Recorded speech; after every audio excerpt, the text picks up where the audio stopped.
E aí, pessoal, tudo bom com vocês, galera? Que bom estar aqui mais uma vez com vocês para mais uma live de perguntas e respostas. É sempre um prazer, um privilégio imenso poder entrar aqui com vocês para poder estar respondendo aí as perguntas de vocês, as dúvidas, os textos bíblicos. Eu já estou com bastante texto aqui que vocês mandaram para mim ao longo do dia, ok? E vamos fazer o seguinte. Eu vou dar duas possibilidades aqui hoje, tá bom? Vocês vão escolher. Depois que eu responder algumas perguntas que me mandaram na caixinha que eu abri de manhã, para responder aqui agora à noite, lembrando que hoje a live é de perguntas e respostas, depois que eu responder algumas perguntas aqui, ou vocês mandam a pergunta que vocês querem no balãozinho para mim, ou vocês entram ao vivo comigo e fazem a sua pergunta, beleza? Eu vou entrar aqui para responder aqui a pergunta que vocês mandaram para mim na caixinha ao longo do dia, ok? Mas eu não posso deixar de trazer uma informação tão importante, já que muitos estão perguntando ainda para mim no direct, ok? Galera, a oportunidade de entrar no meu grupo de alunos e estudar a Bíblia inteirinha comigo, no Descomplicando a Bíblia, ela ainda está de pé até o dia 7, agora a condição de entrar e se tornar meu aluno, daquela forma que eu tenho passado para vocês, até o dia 7. Até o dia 7, você consegue entrar na minha turma de alunos e ganhar 4 bônus. E quais são os bônus? Ah lá, tem gente falando aqui já. Tem gente falando aqui que amou quando que ama quando fala sobre anjos e demônios. Mas vamos lá. Se você entrar na turma até o dia 7 agora, você vai ganhar 4 bônus. E quais são os bônus? Você vai ganhar uma aula especial. Tá aí, meu irmão, você que gostou de aula de quando eu falo de anjos e demônios. Quem entrar na minha turma de alunos até o dia 7 agora vai ganhar um bônus. Aliás, 4 bônus. Um é uma aula especial sobre angelologia, que trabalha sobre anjos. Você vai ganhar um conteúdo para você conseguir organizar o seu tempo com Deus. Você também vai ganhar aí um conteúdo para você aprender a evangelizar, certo? De forma simples, de forma didática e de forma totalmente tranquila em qualquer ambiente. E você também vai ganhar uma live privada mensal junto comigo no grupo dos alunos guerreiros conectados, ok? É uma live que eu tenho mensal com esse grupo de alunos que estuda a Bíblia comigo. E nessa live eles tiram todas as dúvidas das aulas e da Bíblia Sagrada, ok? Essa condição para ganhar os 4 bônus, ela ainda está de pé até o dia 7 agora. Então, se você tem a vontade de entrar aí, né? Eu estou disposto a dar esse apoio para você estudar a Bíblia Sagrada. Assim que terminar a live, você corre no meu perfil. E no perfil tem um link lá embaixo, lá. Você clica nele e você vai conseguir seguir o passo a passo ali e se tornar aluno guerreiro conectado, ok? Então, bora lá, vamos responder as perguntas que vocês têm me mandado, ok? E se já quiser mandar pergunta no balãozinho, você pode mandar que eu respondo depois no balãozinho, ou então você entra comigo ao vivo e eu vou responder a sua pergunta. A primeira, aqui já tem guerreiro conectado aqui já, ó. Aí, essa irmã Ive, Deus te abençoe, já tem aluno nosso aqui conosco aqui também, vamos lá. Então, a primeira pergunta que me mandaram aqui que eu quero abordar está lá em Gênesis capítulo 6, verso de número 3, ok? E a pergunta é o seguinte: dentro daquele contexto, Deus diz que o espírito dele não vai mais contender com o homem, porque o homem é carnal, e o homem não viverá mais do que 120 anos. E aí? O que Deus quis dizer com essas palavras, que o espírito do homem é carnal e que o homem viverá 120 anos, ou não viverá mais do que 120 anos? Como que faz sentido? Eu vou falar para esse perfil psicólogo sobre o valor. Calma aí, aguarda na live que eu vou falar o valor para poder entrar até o dia 7. Eu já vou falar já agora. Para entrar até o dia 7 agora para se tornar aluno, está no valor de R$297, ok? R$297 você consegue entrar lá para se tornar um guerreiro conectado, beleza? Até o dia 7, com essa condição de 4 bônus. Então, voltando aqui para Gênesis, capítulo de número 6 e verso de número 3, pessoal. O que diz lá? Que o homem não viveria mais do que 120 anos. E aí, como entender esse texto? Sendo que logo depois na frente ali, mais para frente você vai ver ali, Gênesis capítulo de número 12, Abraão vivendo ali mais de 140 anos. Você vai ver depois lá na frente várias pessoas que viveram, passaram desses 120 anos aí, e eles viveram depois de que Deus, né? Depois de que Deus afirmou que o homem não viveria mais do que 120 anos. Então, como entender esse texto? A Bíblia não tem como estar errada, né? Como entender esse texto? Bom, vamos lá.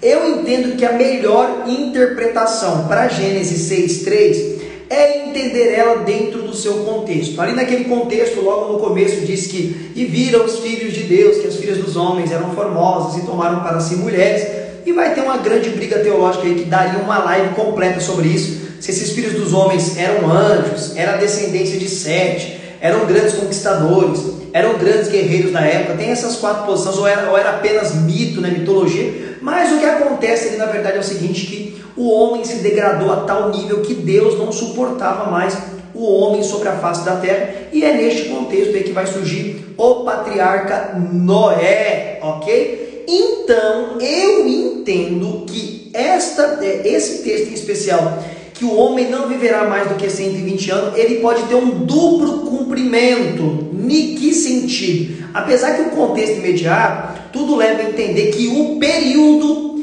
desde que Deus chamou Noé e anunciou o dilúvio, até a destruição com o dilúvio, durou 120 anos. Então aqui no contexto imediato, em Gênesis 6, verso número 3, quando Deus disse que o homem não viveria mais do que 120 anos, Deus estaria falando que então o homem ali no contexto de Noé não viveria mais do que 120 anos, porque ele destruiria toda a terra com o dilúvio.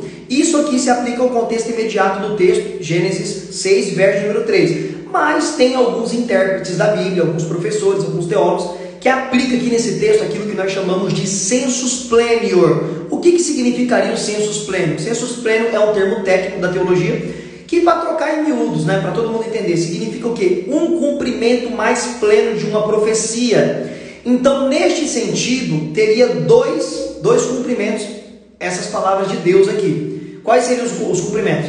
Que realmente o povo ali da época de Noé não viveu 120 anos, depois que Deus anunciou que destruiria. Depois de 120 anos ele destruiu todo mundo mesmo ali, então ninguém passou 120 anos a mais ali, desde que Deus ordenou a destruição e falou que teria destruição. E que gradativamente o homem deixaria de viver tanto e não passaria dos 120 anos.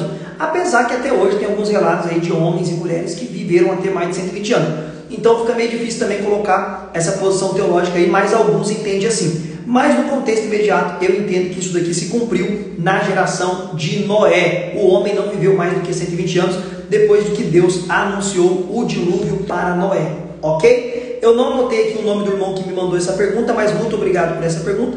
Foi uma pergunta muito legal. E aí, me responde aqui rapidamente. Você sabia que esse texto, a interpretação mais coerente pelo contexto seria essa?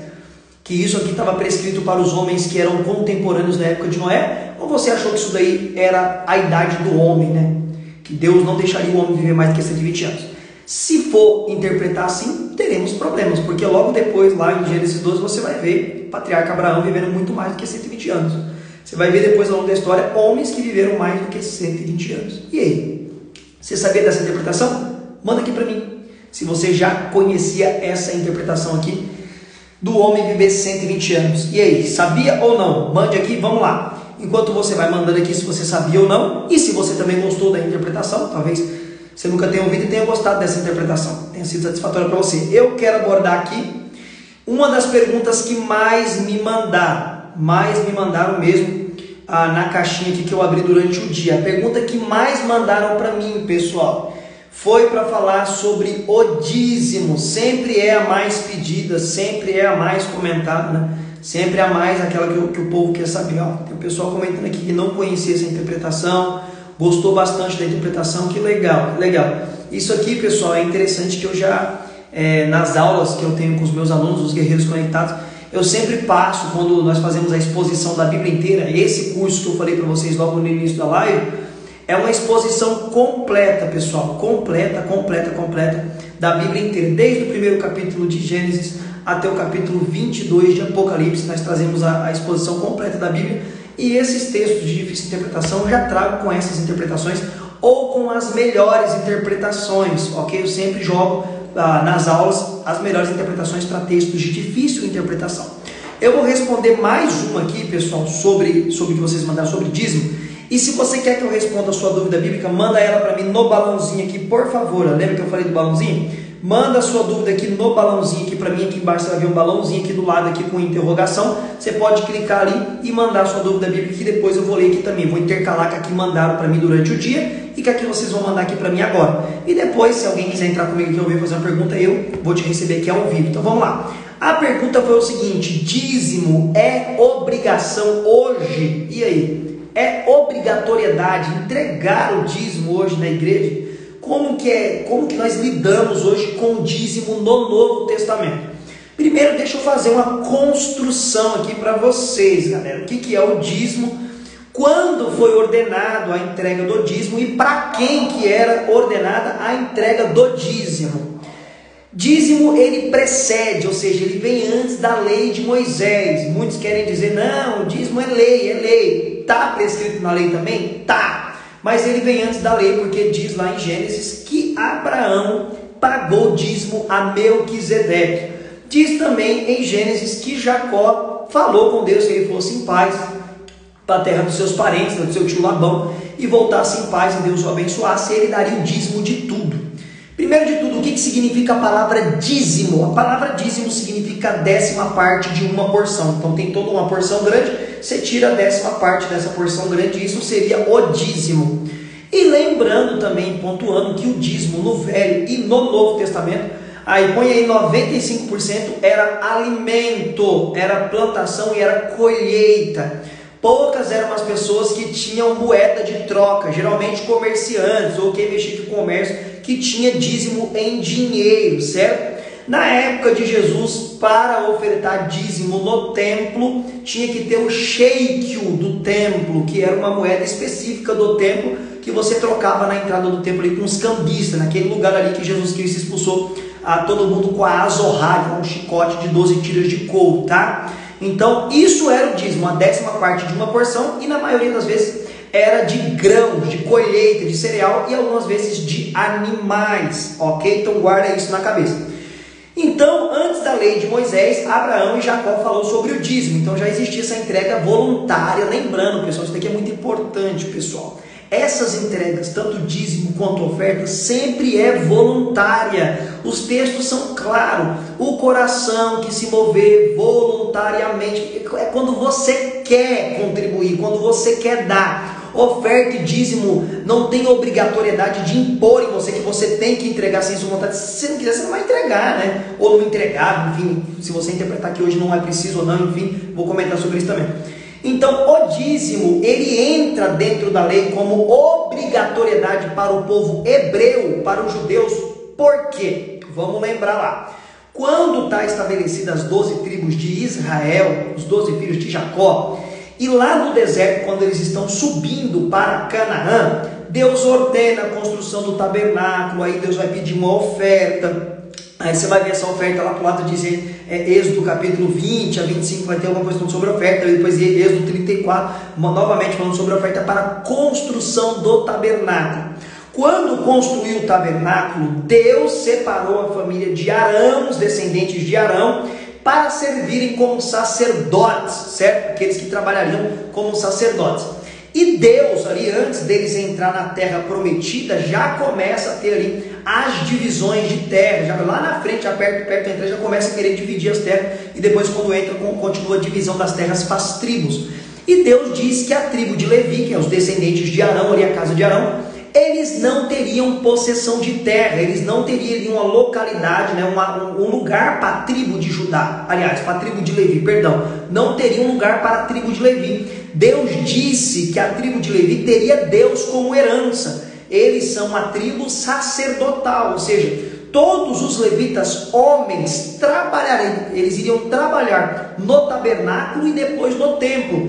Então, como eles já tinham esse ofício de trabalho no tabernáculo e no templo, e esse ofício era 24 horas, tinha que ter pessoas no tabernáculo ali, movendo a lenha do altar, fazendo animal para sacrifício, limpando, tinha toda a estrutura. O tabernáculo no deserto, às vezes ficava 2 meses no lugar, a nuvem de glória se movia, tinha que desmanchar tudo, desmanchar o tabernáculo, tinha que levar toda a estrutura, chegava na onde que a nuvem parava, ia nos levitas de novo, construía tudo o tabernáculo de novo, às vezes ficava uma semana ali, tinha que desmontar tudo de novo. Então eles tinham muito trabalho, os levitas, né? As pessoas hoje em dia têm essa ideia equivocada aí, cantor é levita, não tem nada a ver, pessoal. Levita não cantava só não. Uma das funções dos levitas era compor salmos e louvores e tocar instrumento. Mas levita, na verdade, hoje da igreja seria aquele severino que faz tudo, sabe? Aquele irmão que faz tudo, que é o pedreiro da igreja, que é o eletricista, que pinta, que arruma, que corta a grama, que está na porta, que limpa o banheiro. Isso seria um levita, pessoal. Isso seria um levita à luz da Bíblia.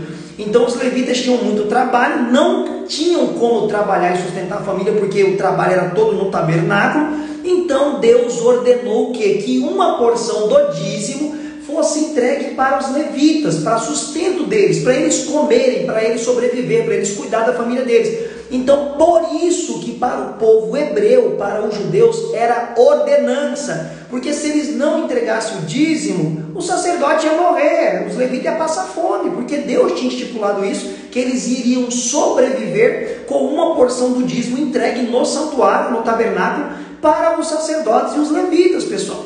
Então, essa obrigação, ela fica prevista. Guarda isso aqui é muito importante. Essa obrigação ela fica prevista para o judaísmo, que não é cristianismo, até o ano 70 da era cristã. Por que até o ano 70 da era cristã? Porque no ano 70 da era cristã, ou seja, 70 anos depois que Cristo nasceu, 40 anos depois do ministério, ressurreição e morte de Jesus Cristo e ascensão, 40 anos depois, se cumpre a profecia de Mateus 24, que Cristo fala lá que não ficaria pedra sobre pedra, falando da destruição do templo e tudo que iria acontecer. Então, no ano 70, o general chamado Tito Vespasiano, ele vem em Jerusalém para acalmar sedições de um grupo chamado Zelote, que era um grupo que não queria ficar sob o domínio de Roma, queriam se libertar e novamente levantar um rei para eles das tribos. Então eles precisam ser acalmados. Então Tito Vespasiano ele vem em Jerusalém e guerreia contra a cidade, arrebenta com tudo, destrói o templo, taca fogo, quebra tudo. E cumpre-se a profecia de Mateus 24, e ali se encerra a obrigatoriedade do dízimo. Por quê? Porque não tem mais templo, então não tem mais sacerdote nem levita para trabalhar no templo. Então acabou ali a obrigatoriedade dos judeus levar o dízimo.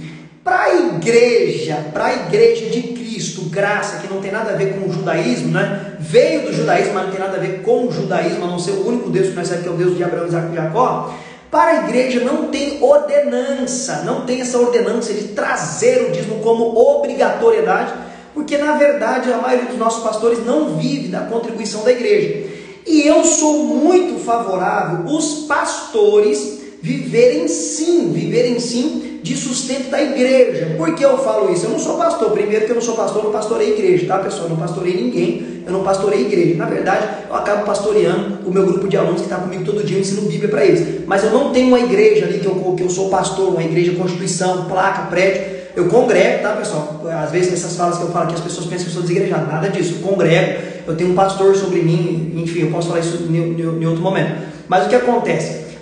Eu entendo que, assim como era no período do Velho Testamento, o povo de Deus sustentava os líderes eclesiásticos no templo, hoje teria que ser do mesmo jeito, porque eu já morei, quando solteiro, na casa de pastor, convivi com pastor, e eu sei o quanto difícil é para um pastor ter que trabalhar aí no horário comercial das 7 às 5 da tarde, e depois tem que chegar, tem que orar, estudar e montar um sermão e pregar um sermão, visitar. Não dá, é impossível. Então isso eu acho que é sangrar demais esse homem aí que é colocado na frente e ele tem que sustentar ele e a família dele. Mas como era no Velho Testamento ali, por conta do dízimo, os pastores, os líderes sendo sustentados, eles tinham tempo para fazer a obra de Deus, que é o que eu entendo hoje. Então para a igreja não tem obrigatoriedade de dízimo. A obrigatoriedade ela nasce em Números capítulo 18, no verso número 8, Deus diz que vai dividir aquilo que era entregue no templo com os levitas e sacerdotes, e isso acaba no ano 70 dentro do judaísmo, certo?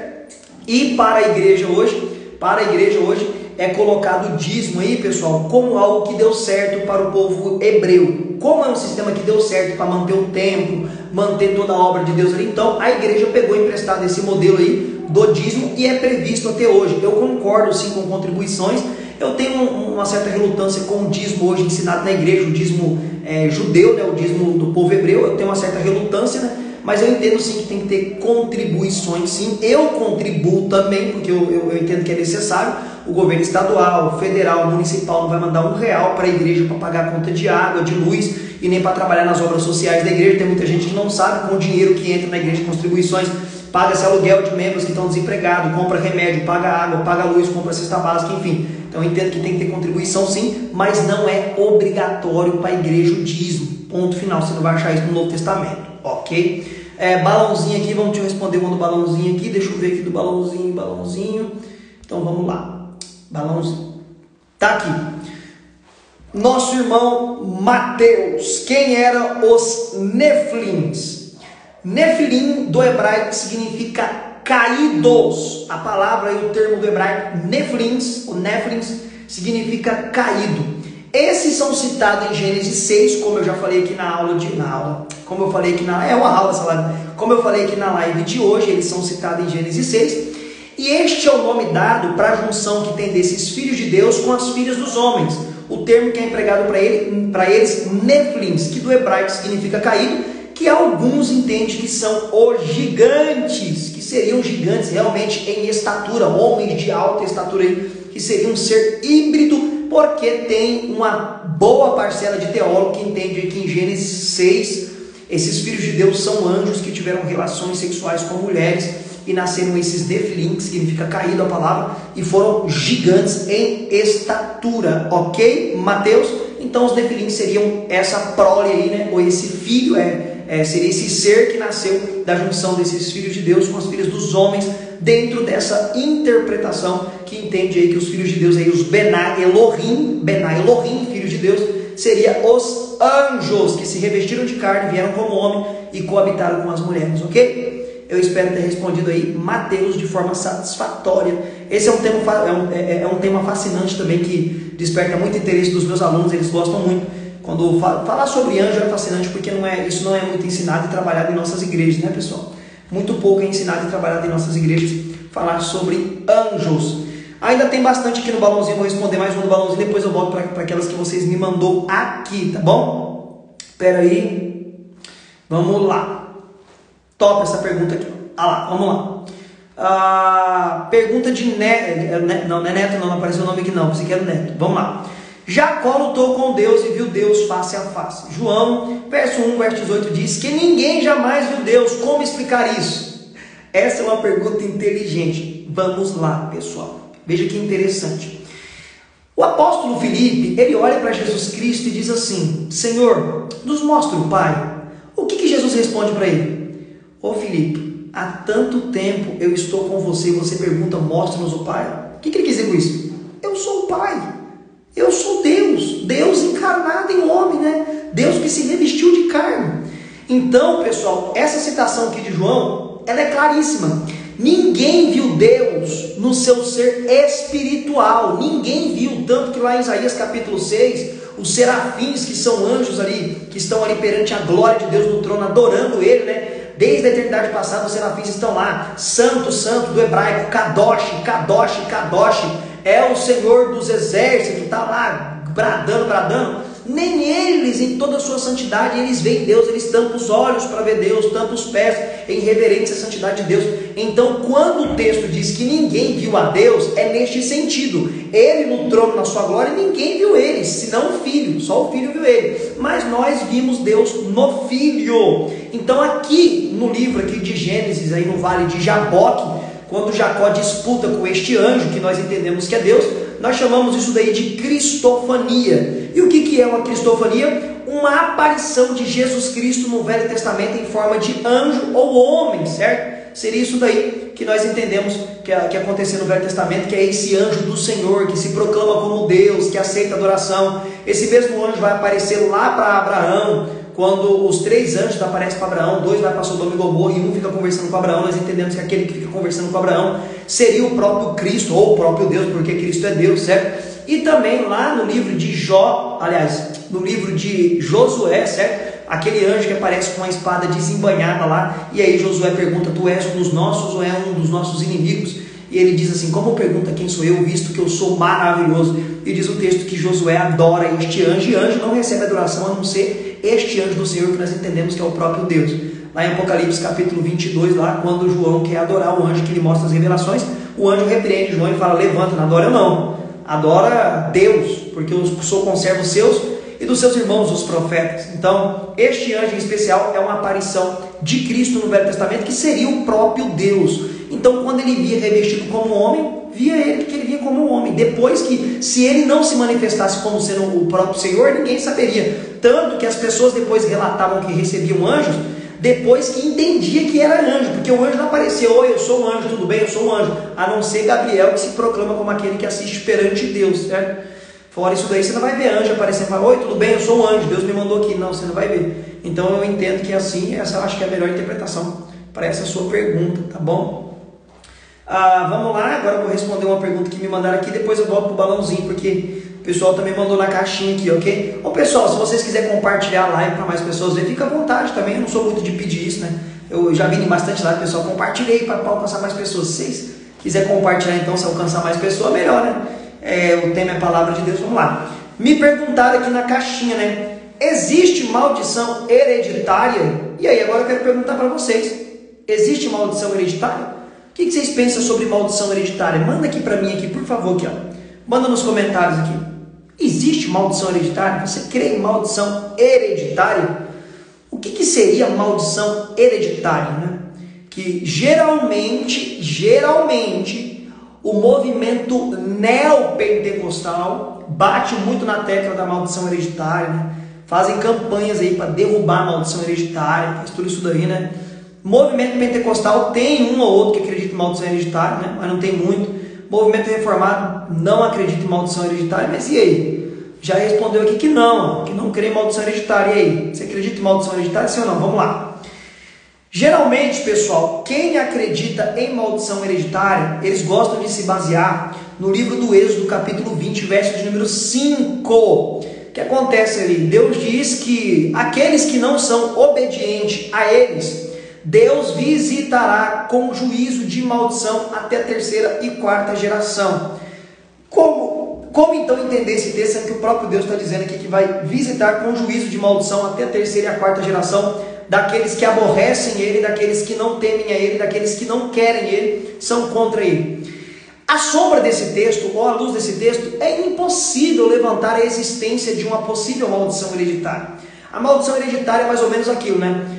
Se o seu avô foi alcoólatra, o seu pai tem uma maldição sobre ele, o seu pai vai ser alcoólatra, o seu filho vai ser alcoólatra e os filhos do seu filho vai ser alcoólatra. E pior que quando nós vamos analisar algumas famílias, realmente isso acontece. O avô teve problema com bebida, o filho teve problema com bebida, o neto teve problema com bebida. E aí, como entender isso daí, já que eu também não creio em maldição hereditária? E por que eu não creio em maldição hereditária? Porque o texto ele é claro, pessoal.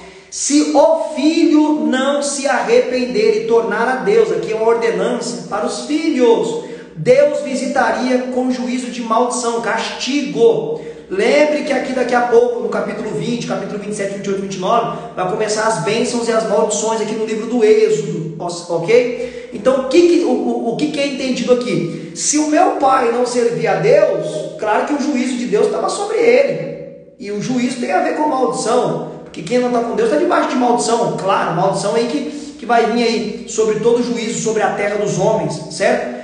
Então, automaticamente, se eu não me converter ao Deus de Israel, vai vir sobre mim também o mesmo juízo de maldição. Mas se eu me converter através de Jesus Cristo hoje, toda a maldição ficou pregada na cruz do Calvário. Então, não tem maldição alguma. Como diz o apóstolo, não tem condenação alguma para quem está em Cristo Jesus. Então, é impossível ter maldição hereditária debaixo daquele que está lavado pelo sangue do Cordeiro. Como pode ter uma maldição naquele que foi redimido por Cristo e o Espírito Santo habita nele? Isso é impossível, pessoal. Por isso que não existe maldição hereditária. O que eu posso concordar é o seguinte, que há demônios, certo? Que trabalham em famílias com um determinado tipo de pecado ou vício para que os descendentes daquela família não saiam deste vício ou da escravidão desse pecado. Mas aí você vai perceber que quando uma dessas pessoas se convertem, o vício cai por terra. Então não é maldição hereditária, eu entendo que são demônios que trabalham em determinados lugares, regiões,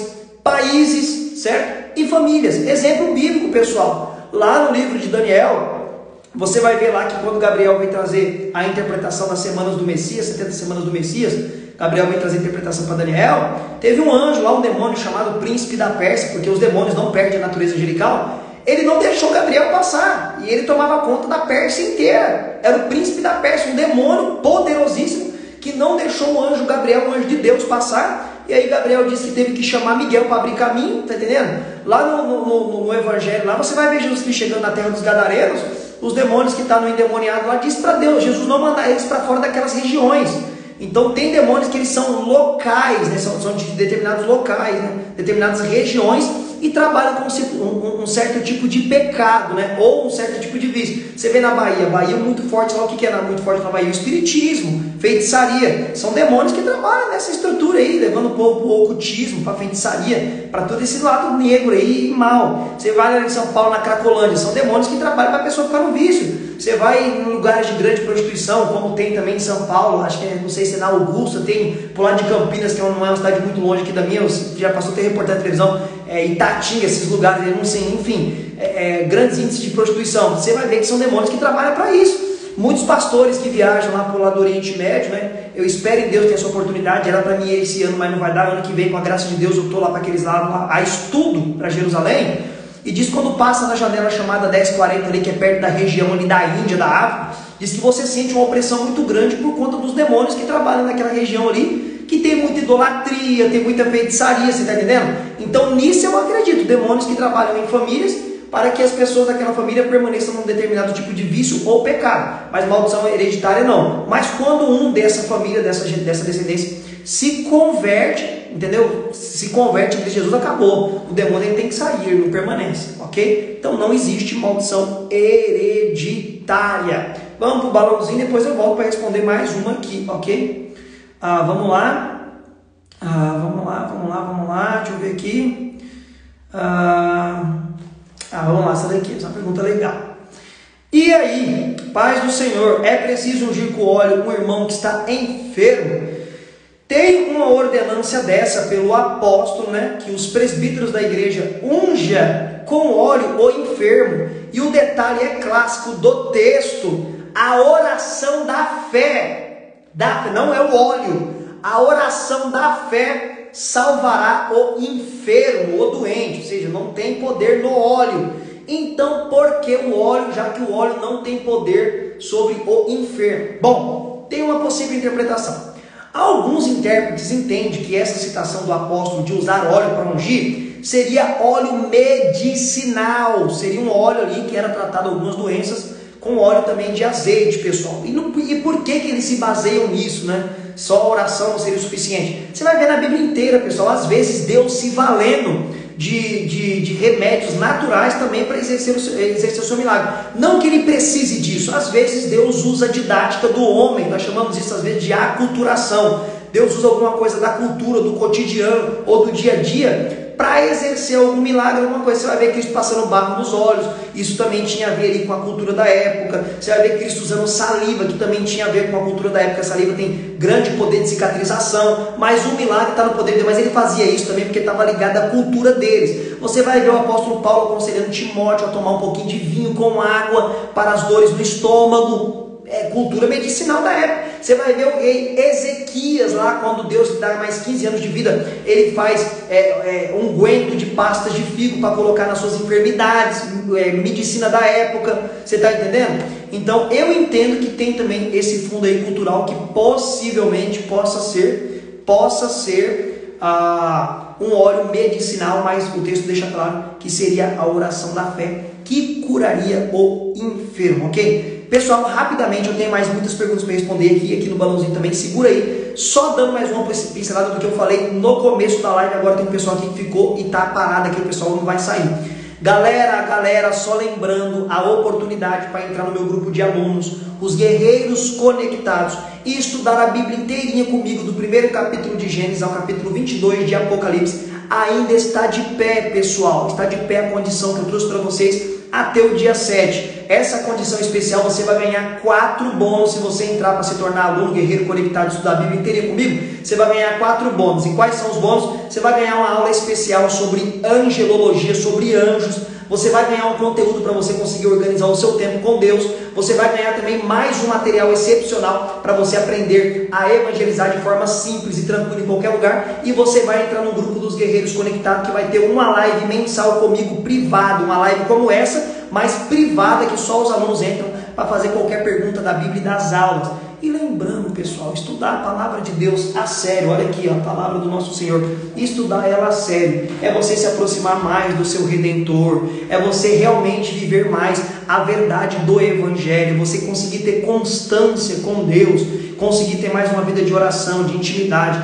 E o legal desse estudo aí aprofundado na Bíblia Sagrada é que você vai participar de um grupo de alunos, que tem bastante aqui agora. Quem é guerreiro conectado aí, manda um ok aqui, manda o seu aluno aí para o pessoal ver e conhecer vocês. Lá dentro do grupo, um ajuda o outro, e isso causa constância. Às vezes aparece um desanimado, que é normal, faz parte da vida do homem e da mulher, e os outros começam a falar, não, vamos junto, eu te ajudo, vamos estudar junto, e é maravilhoso. Então aproveite essa oportunidade. Como que você faz para se tornar aluno e estudar a Bíblia inteirinha comigo? E é da forma que você está vendo aqui na live. As aulas é isso aqui, ó. É do mesmo jeito que eu estou falando aqui na live, você vai ver eu nas aulas com a lousa aqui. É a mesma coisa, e todos esses textos difíceis eu já trago para vocês interpretar, do mesmo jeito que está tendo aqui. Ok? Como que você faz para se tornar aluno? É simples. Terminou essa live, você vai aqui no meu perfil ali, onde tem minhas fotinhas escritas ali, professor tudo tal. Embaixo tem um link grande, clica ali e você vai ler ali naquela página inicial, vai seguir o passo a passo e você vai conseguir se tornar aluno com essa condição dos 4 bônus, e do jeito que está lá, só até o dia 7. Passou do dia 7 é outra condição, então aproveite, aproveite. E depois, se tiver dúvida aqui sobre os alunos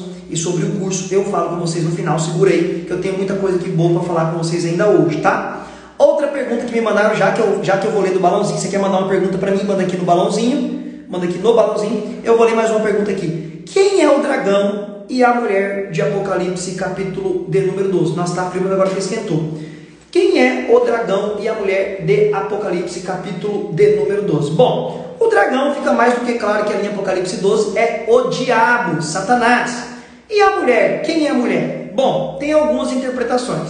As duas mais aceitas é que essa mulher representaria a igreja, e a mais coerente com o texto é que essa mulher representaria antigo Israel, a nação de Israel do Velho Testamento. E tem a terceira via, que são os nossos irmãos católicos, que entendem que essa mulher é Maria. E tem também aí quem entende que pode ser Maria e também Israel. Por quê? Porque essa mulher vai dar luz a uma criança, essa criança vai ser perseguida, vai fugir para o deserto, o dragão vai perseguir, vai querer matar essa criança. Fica mais do que claro que essa criança se trata de Jesus, porque até o texto diz que ela vai ser tirada por um momento, vai estar ali, depois vai ser tirada, enfim. Então mostra falando sobre Jesus mesmo. Mas essa mulher está com a lua debaixo dos pés. E o que significa essa lua debaixo dos pés? A melhor interpretação para essa lua debaixo dos pés significa a glória passada do antigo Israel, do Velho Testamento, que foi a nação que Deus escolheu para se revelar, para revelar a sua vontade, para revelar o seu propósito, e a nação que Deus escolhia, que dela viria o ungido, o Messias, o Salvador da humanidade. Então essa mulher remonta Israel, que deu origem, que deu vida ao Messias, porque o Messias vem do tronco de Israel, dos judeus. Então seria Israel, a lua seria a antiga glória. E aí sim teria a possibilidade também de se aplicar a Maria e Jesus, porque Jesus nasceu de uma judia chamada Maria, né? Respeitamos ela totalmente também como uma mulher que Deus escolheu a dedo, né? E também esse dragão, que é o diabo, queria matar a criança ali com a fúria de Herodes, ok? Então eu não sei se você já sabia dessa interpretação, eu entendo que essa é a melhor interpretação para esse texto. E aí, gostou? Gostou dessa interpretação? O que você achou da interpretação aí de Apocalipse, capítulo de número 12, do dragão e da mulher? Comenta aqui para mim, manda aqui embaixo o que você pensa e acha dessa interpretação, se você gostou ou não, ok? Enquanto você comenta aí, eu quero entrar aqui no balãozinho e ver mais uma pergunta que vocês me mandaram. Vamos lá. Pera aí. Vamos lá, essa pergunta aqui é legal. Quando o apóstolo fala sobre a morte ser um sono, e Jesus também citar isso, quer dizer que eles dormem? E aí, pessoal? Quem morreu em Cristo está dormindo? Está na onde? O que vem depois da morte? O que você pensa sobre isso? Bom, vamos lá. Já que você me perguntou, vou responder. Tem aí o pensamento adventista também, que é meio atrelado com o pensamento do Testemunho de Jeová, que entende, pessoal, que realmente a pessoa morreu, ela vai para um sono da alma, né? Um estado intermediário ali, onde a alma está dormindo, o corpo volta para o pó, o espírito volta para Deus, e a alma, que é a sede das emoções, estaria dormindo. E eles se baseiam nessas expressões aí, né? Está dormindo no Senhor, dormiu com os pais, principalmente o Velho Testamento fala muito sobre isso. Mas como entender isso aí? Bom, vamos lá. Eu não entendo que tem ninguém dormindo. eu lembro muito daquela parábola de Lucas, Lázaro e o rico, que ambos morreram e um foi levado para o lugar de descanso e outro para o lugar de tormento, e ambos estavam conscientes. Aí uma pergunta que eu sempre faço, pessoal: se aquela parábola não ensinar o destino da alma após a morte, qual é o sentido daquela parábola? Qual é a explicação daquela parábola? Alguns dizem que é falar sobre riqueza. Não. Quando Cristo queria falar sobre riqueza, ele era contundente e claro. E ele deixava muito claro sobre riqueza, sobre o reino de Deus. Então aquela parábola mostra claramente o que sucede ao homem após a morte. Ou descanso eterno, né, já na presença de Deus, ou condenação eterna já em sofrimento. Então, como entender essas expressões sono da alma? É simples. Quando aparecem esses termos na Bíblia, dormiu no Senhor, os que dormem no Senhor, Paulo usa lá em 1 Tessalonicenses capítulo 4, no verso 13 adiante, os que dormem no Senhor, eu entendo que é um eufemismo. O que seria eufemismo? Eufemismo seria trazer uma notícia de forma mais branda, mais tranquila e mais calma. Exemplo, eu vou usar um eufemismo aqui. Vamos supor que você é muito amigo da minha família, conhece meu pai, conhece minha mãe, e o meu pai vem a falecer e eu preciso trazer essa informação para você. Você que é uma pessoa que tem problemas de pressão, do coração, tudo tal, e é complicado lidar com informações pesadas como essa. Você pode passar mal e, sei lá, ter desmaiar e ir para o hospital. Então eu quero dar uma informação para você que meu pai faleceu, mas eu quero dar uma informação de uma forma mais tranquila para não ser um choque para você. Então eu vou usar um eufemismo. Eu vou chegar para você que cristão e vou falar bem assim: olha, irmão Samuel, o meu pai dormiu no Senhor, meu pai descansou.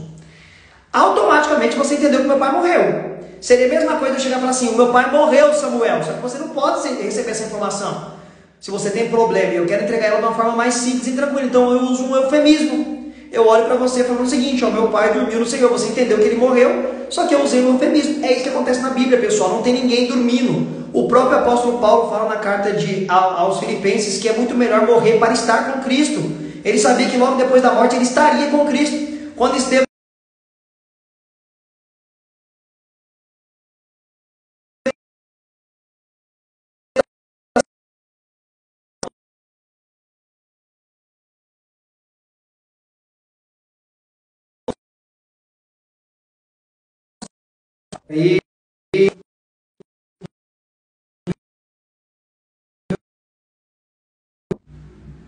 Voltou? Parece que voltou. Vamos lá, perdão. Alguém me ligou aqui. Vamos lá, pessoal. Então, quando você vem Atos dos Apóstolos, que Filipe, né? Perdi o fio da meada. Meu Deus do céu, perdi o fio da meada. Voltando.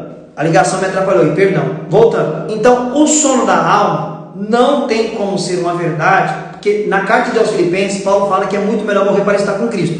Lembrei, em Atos dos Apóstolos, quando Estevão está sendo martirizado, pessoal, quando Estevão está sendo martirizado, voltou o áudio? Quando Estevão está sendo martirizado, ele vê os céus abertos, e ele vê Jesus Cristo à direita de Deus Pai Todo-Poderoso, galera, você está entendendo? Então Cristo não está dormindo. Quando Paulo diz que muito melhor é morrer para estar com Cristo, Paulo sabia que logo depois da morte ele estaria na presença de Cristo, e Cristo não está dormindo. Estevão vê ele muito bem acordado, em pé, direito de Deus Pai Todo-Poderoso. Na crucificação, o próprio Jesus Cristo diz para o bandido na cruz: hoje mesmo estarás comigo no paraíso. Cristo não está dormindo, pessoal. Cristo está muito bem acordado. O escritor de aos Hebreus, ele deixa claro que logo depois da morte vem o juízo. Então, se depois da morte vem o juízo, ninguém vai para o sono da alma, ninguém vai dormir. Apocalipse capítulo 6, verso número 9, foi aberto mais um selo. João viu debaixo do altar de Deus almas com palma nas mãos, consciente, sabendo que eles tinham morrido pelo nome de Jesus Cristo. Então, como tem alguém dormindo, tem ninguém dormindo.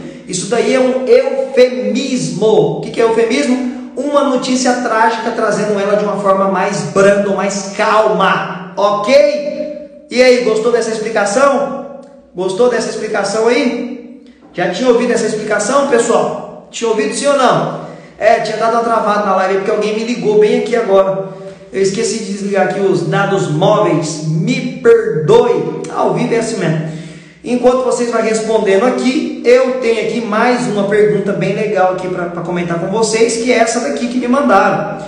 Divórcio e novo casamento. E aí? Divórcio e novo casamento.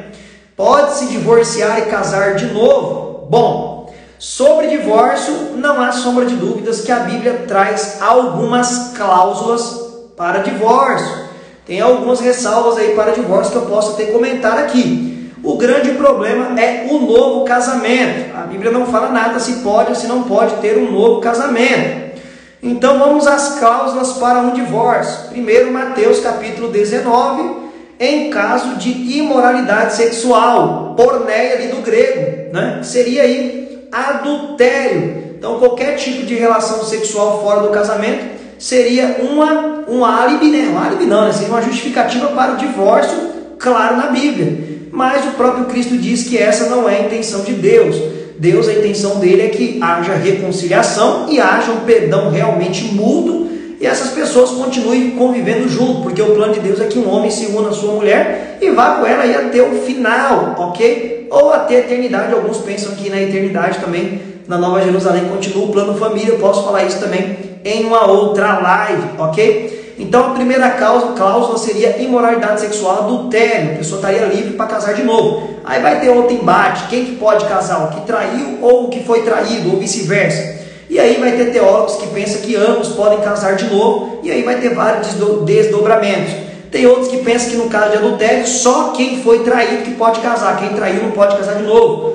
Mas aí vai arrumar um grande problema, né? Porque aquele que traiu, então, está perdido. Ele cometeu um pecado imperdoável, já que ele não pode casar de novo, o que vai ser da vida dele? Ele vai conseguir ficar sem ter relação sexual? E se ele não puder casar de novo, ele automaticamente vai ter que ter relação sexual de algum jeito, se ele não conseguir. E aí realmente ele vai viver em pecado, porque sexo fora do casamento é pecado, e aí realmente não tem salvação para ele. Então veja o problema que se causa quando tem esse pensamento. A segunda possibilidade para um novo casamento e divórcio, 1 Coríntios capítulo de número 7, quando há abandono de lar. Ou seja, minha mulher foi embora e me deixou, não quer voltar mais, eu não vou obrigar, não vou amarrar ela dentro de casa. O que eu vou fazer da minha vida? Não tem como eu ficar solteiro, infeliz, já que eu quero ter uma vida de casar, se ela for embora automaticamente, depois que eu tomar as medidas legais do divórcio e os trâmites legais, automaticamente ambos estão livres, porque ela abandonou e foi embora, ou eu abandonei e foi embora, vai estar livre. A terceira possibilidade para um novo casamento, quando a vida está em risco. Tem aí um vagabundo ordinário espancando a mulher dentro de casa a ponto de matar a mulher dentro de casa, e ela tem que decidir ir embora ou ficar e morrer. É claro que ela tem que ir embora, pessoal, não vai ficar ali e morrer. Ela tem que preservar o dom da vida que Deus deu para ela. Você vê lá no Velho Testamento, lá, Davi quebrando ordenância de Deus para preservar a vida e não teve nada contra ele, ele não pecou, não teve juízo de Deus, Deus não castigou, Deus não falou nada. O próprio Jesus cita Davi, quando ele e os homens dele comeu o pão da propiciação que não podia comer, só os sacerdotes podiam comer, e ele comia ou morria de fome e comeu os pães sagrados e não morreu, por quê? Porque a vida estava em primeiro lugar. Então nós entendemos que quando a vida está em risco aí, a mulher tem que ir embora mesmo e tocar a vida dela, não morrer na mão desse ordinário. E infelizmente também tem mulheres que espancam homens dentro de casa e acabam matando às vezes. E também se aplica a mesma coisa. Se tem uma mulher aí com um homem aí, essa mulher é violenta, está a ponto de matar esse homem, ele tem que preservar e zelar a vida dele, que é dom de Deus aí, e ir embora mesmo, pessoal. É claro que eu não estou banalizando o divórcio. A Bíblia é contundentemente contra o divórcio. Está lá em Malaquias, Deus odeia o divórcio. Mas dentro dessas cláusulas, Deus ele tolera. Tolerar não significa que ele está concordando, ele tolera por conta da natureza humana. E a quarta possibilidade aí para um novo casamento é quando você está viúvo, a mulher morreu, o homem morreu, você está livre, você pode casar de novo, não tem problema nenhum. E dentro dessas posições de divórcio, a única que todo mundo concorda é a última, morreu, está livre. As demais o pau vai quebrar. Tem gente que fala que não pode divorciar. Se você casou com um vagabundo que te bate, que te espanca, você tem que ficar com ele até ele te matar. Tem gente que diz que se você casou com uma mulher aí que não quer nada com nada, te trai direto, você perdoa, continua traindo, não quer nada com nada, vão falar que você tem que continuar com ela, que você que escolheu. Eu não entendo assim. Realmente Deus não quer que você tenha um casamento infeliz. Claro que você tem que lutar para o seu casamento ser uma bênção. Isso daí depende de você e do seu parceiro. O casamento é um time, vocês que têm que fazer certo. E eu também entendo que a maioria casa com pretensões erradas. Se casasse com a ideia certa, não daria tão errado os casamentos.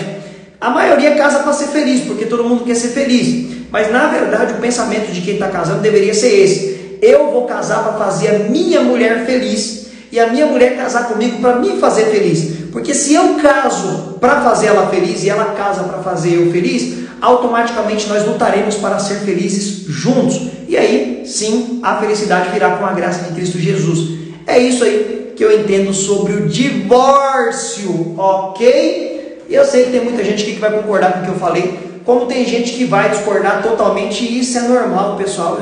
Eu não sofro mais com isso, já sofri muito. Eu estou tranquilo quanto a isso daí. E aí, você gostou dessa interpretação também sobre as possibilidades para o divórcio e um novo casamento? E aí, gostou? O que você achou dela? Enquanto isso, eu vou ler mais uma perguntinha aqui no balão que vocês estão me mandando, tá bom? Vamos lá. Vamos lá. Essa daqui é muito legal, cara. Essa pergunta aqui é muito legal. Marcelo mandou essa pergunta aqui. Hoje em dia, anjos protegem humanos, tipo anjo da guarda? Eu não creio em anjo da guarda. Tem alguns textos isolados que levam algumas pessoas a entender e crer e confiar em anjo da guarda, como Salmos, né? O anjo do Senhor está ao redor do que os teme e os livra. Como o próprio Jesus diz que os anjos das crianças assistem perante o trono de Deus, né? E aí, existe anjo da guarda? Bom, o judaísmo acreditava muito nisso, a chegar ao ponto de que quando Pedro, lá em Atos dos Apóstolos, se não me falha a memória, capítulo de número 12, quando ele é solto do cárcere e ele bate na porta lá, a notícia que chega lá dentro para quem está reunido na casa, que era o anjo dele, né? Eles tinham a ideia que cada pessoa tinha um anjo ali, que seria esse anjo da guarda. Então essa ideia vem do judaísmo, nem vem do catolicismo. Isso era muito forte no Velho Testamento, principalmente por conta da citação do Salmo, que o anjo do Senhor está ao redor de quem os teme e os livra. Eu entendo que nunca existiu o anjo da guarda. Eu entendo que os anjos podem se locomover de forma muito rápida, não de forma onipresente como Deus. Eles não estão em todos os lugares ao mesmo momento, ao mesmo tempo, só Deus faz isso. Mas eles podem se mover de uma forma que ninguém consegue imaginar, são seres espirituais. E se Deus quiser mandar um anjo para livrar alguém, ele manda ali em milésimo de segundo. Mas eu entendo que hoje não tem anjo da guarda, porque nós temos algo muito superior que habita em nós, que é o Espírito Santo de Deus. O Espírito Santo de Deus, ele é Deus habitando no homem, pessoal. A maioria do cristão não parou para pensar nisso ainda. O Espírito Santo de Deus, ele é Deus. E ele é Deus que habita dentro do homem. Então, se eu tenho Deus habitando dentro de mim, que proteção maior eu preciso do que essa, pessoal? Será que um anjo é mais poderoso que o Espírito Santo de Deus que habita em mim? Claro que não. Mas é claro, se Deus quiser enviar um anjo para fazer uma coisa, ele envia, nada proíbe. Deus, ele é Deus, ele faz o que ele quiser. Mas eu não creio em anjo da guarda, não. Eu não creio em anjo da guarda de jeito nenhum, porque isso não é necessário. Tem o Espírito Santo de Deus, que é o próprio Deus, habitando em nós, na sua igreja.